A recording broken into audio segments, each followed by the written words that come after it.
서장님, 뭐든 시켜주십시오. 민세출은 약은 사람이었다. 그가 그렇게 나오길 바라며 제안을 했는데 역시 단순한 김여우가 덥석 물은 것이다. 하긴 박은영이 당선만 된다면 그만한 일자리 하나 못 주겠는가. 사무실에다 김용우를 꼭 두지 못한다면 국회의원의 힘으로 일자리 하나쯤 얼마든지 만들 수 있을 것이다.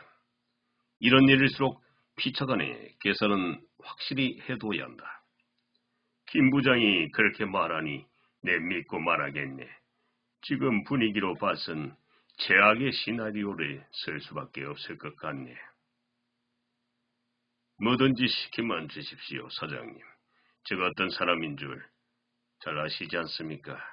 머리는 좋지 않아도 우직하게 밀어붙이는 데는 재주가 있다는가. 네, 그럼 믿고 말하겠네. 정말 이 방법은 쓰지 않으려고 했는데 지금은 어쩔 수 없이 이 방법밖에 도저히 없을 것 같네.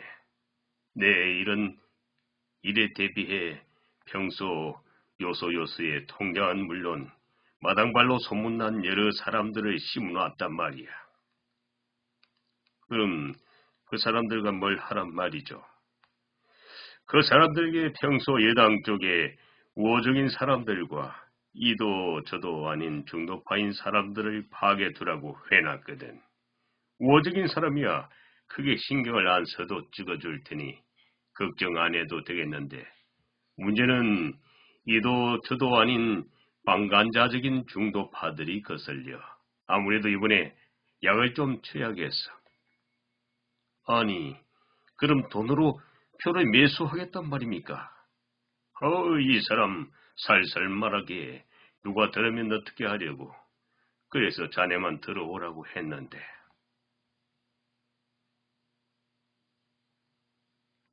어떤가? 한번 해볼 텐가? 왜 자신 없나? 조금 전 뭐든 시켜달라고 해놓고선 그새 마음이 변했나? 아무리 그래도 그 방법은 좀 잘 생각해보게. 자네도 지금 특별수당 때문에 나를 도와주고 있지 않은가? 이번 일만 잘 되면 앞으로 4년간은 안정된 직장을 보장받는 그런 말일세. 물론 재선에 성공하면 앞으로 몇 년이 더 길어질지도 모르고. 잠시 침묵이 길어졌다. 민세출이 이렇게 자신을 부른 데는 이유가 있을 것이다. 나중에 무슨 문제가 생기면 한마디로 자신이 총대를 매달라는 뜻일 것이다. 만에 하나 잘못되는 날이면 감방에 가야 할지도 모른다. 당선도 아직 확실하지 않은 판에 그런 위험을 무릅쓰고 뛰어들 수는 없다. 침묵이 길어지자 민세출도 답답했다. 자신으로서는 김여우가 얼른 수락을 해줬으면 좋겠지만 이건 넉지로 떠맡길 만큼은 가벼운 일이 아니다. 다른 일이라면 몰라도 저도 이번 일은 쉽게 판단할 문제가 아닌 것 같습니다. 제게도 생각할 시간을 좀 주십시오. 그 사람하곤 별동대장답지 않게. 하지만 민세출이나 김여우가 끓이는 이유는 뻔했다. 민세출은 최소의 경비를 생각하고 있는 것이고 김여우는 다른 건 몰라도 자신이 위험을 감수할 만큼 충분한 보상을 기대하고 있는 것이다.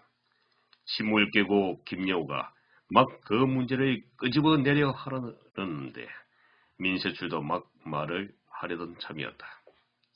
서정님, 먼저 말해보시죠. 아니, 자네가 먼저 말해보지.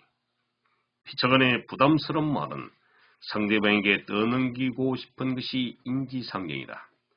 결국 김영우가 최악의 경우를 상정하여 보상금을 제시했고 여유를 부릴 입장이 아닌 돈 많은 민세출이 수락하는 쪽으로 모종의 합의는 끝이 났다.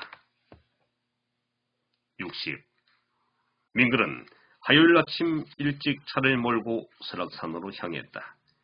집 입구에서 나오다 보니 양길가로 어디에다 일본 번호가 새겨지고 한 총당이 쓰인 조끼를 입은 아주머니들이 일렬로 쭉 늘어서서 엄지의 손가락을 축게 세우고 자신이 몰고 가던 승용차를 향해 꾸벅 인사를 했다.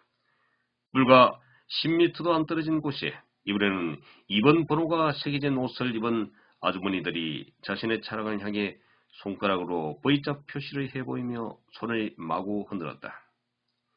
자신이 보기에는 정책이나 노선이 그렇게 차이나 보이지 않는데도 조끼 색깔로 하나는 주황, 하나는 파란색으로 당 색깔이 엄청나게 차이가 나는 것처럼 눈을 현혹시키는 기분이었다.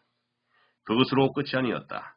3번, 4번 번호판이 적힌 피켓을 들고 각자의 번호를 연호하면서 일률적으로 율동에 맞춰 춤을 춰대는 모습도 눈에 들어왔다. 온 세상이 온통 선거 열기로 가득 차 있었다. 하지만 민근의 마음은 어느 때보다도 무덤덤했다. 뒷좌석에는 스틱과 배낭을 구겨 넣다시피 해실었고 옆 좌석은 안전띠 안에다 어머니의 영정이 들어있는 액자를 반듯하게 세워놓았다. 혹시 액자가 손상이라도 날까봐 차는 조심조심 몰았다. 갑자기 어머니와 함께 여행을 떠나는 기분이어서 기분이 상쾌해졌다. 산행 일정은 미리 입수한 산행 정보를 통해 백담사 입구에 차를 주차시키고 산행을 시작해 수렴동 계곡을 타고 올라 상폭을 거쳐 봉정암에 들러 1박을 하기로 하였다. 봉정암은 독실한 불교 신자인 어머니가 어디서 들었는지 우리나라 절 중에는 가장 높은 곳에 위치해 있다며 설악산에 간다면 특별히 가고 싶어 했던 곳이었다. 고속도로가 끝이 나고 인제군으로 향하는 국도로 접어들면서 바라보니 길 양옆으로 노란 개나리가 만개해 무더기로 반겨주었다. 바야흐로 봄이 한창 물어있고 있었다. 불현듯 그동안 항상 쫓기듯 너무도 무미건조하게 살아온 자신이 서글퍼졌다. 올해가 지나고 나면 40이 되는데 아직 장가도 가지 못하고 초라하게 나이만 들어가는 것만 같아 안타깝다. 잠시 속도를 줄이고 어머니의 영경사진을 바라보았다. 어머니가 인자한 미소로 여전히 자신을 바라보고 있었다. 엄마, 올해는 저도 장가가게 좀 도와주세요. 민근이 영경사진을 바라보며 중얼거린다.